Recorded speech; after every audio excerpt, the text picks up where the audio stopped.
Hello बच्चों, let's read the question. The mass of a ball is 1.76 kg. The mass of 25 such ball is. Here we have given 4 options. Now to answer this question, first we will discuss here the key concept, and here the key concept will be significant figure. तो significant figure का मतलब ये होता है कि हमारे पास यहाँ पे किसी भी मेजरमेंट में कितने हमने यहाँ पे एक्यूरेट डिजिट का यूज किया है. जितनी ज्यादा एक्यूरेसी होती है हमारे पास नंबर ऑफ सिग्निफिकेंट फिगर उतने ज्यादा होते हैं.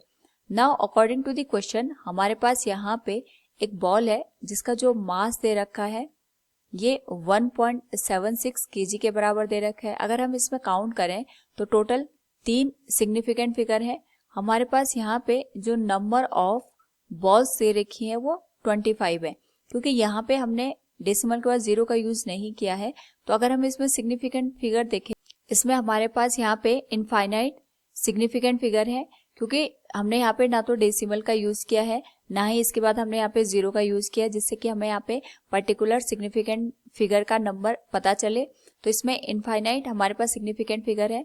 नाउ अगर हम यहाँ पे टोटल मास की बात करते हैं तो जो टोटल मास होगा that will be the multiplication of number of balls with the mass of one ball, that will be 1.76. अगर हम इसको यहाँ पे मल्टीप्लाई करें तो हमारे पास जो वैल्यू निकल के आएगी that will be 44 kg. Now सबसे पहले हमें ये देखना है कि जब भी हम यहाँ पे दो नंबर को मल्टीप्लाई करते हैं तो जो सबसे कम हमारे पास यहाँ पे सिग्निफिकेंट वाला डिजिट होता है उसके करस्पॉन्डिंग ही जो आंसर निकल के आता है उसमें भी सिग्निफिकेंट फिगर होते हैं.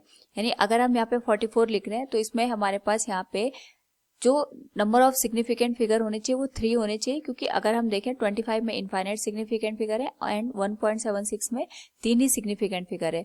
उस हिसाब से हमारे पास जो आंसर निकल के आएगा उसमें भी 3 ही सिग्निफिकेंट फिगर होने चाहिए. दैट विल बी 44.0 के बराबर. इसमें टोटल 3 सिग्निफिकेंट फिगर है जो कि करेक्ट आंसर को यहाँ पे रिप्रेजेंट कर रहा है. So from the given question we can say here the mass of 25 such balls is 44.0 kg. Option second will be the right answer. Hope all you understood it. Thank you and best of luck.